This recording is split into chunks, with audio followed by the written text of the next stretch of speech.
తీసుకోవాలి.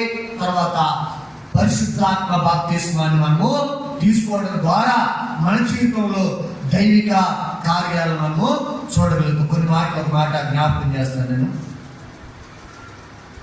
అలాగా పరిశుద్ధాత్మ దేవుని పొందుకున్న తర్వాత నా జీవితంలో అనేకమైన గొప్ప మార్పుల్ని నేను చూడటం అనేది, ఆత్మ నడిపి అనుగ్రహించడం అనేది, బైబిల్ నాకు అర్థం కావడం అనేది, వాక్యం బోధించడం అనేది అన్నీ కూడా పరిశుద్ధాత్మని ద్వారానే నేను అనుభవించగలగడం అనేది జరిగింది. హల్లెలూయా.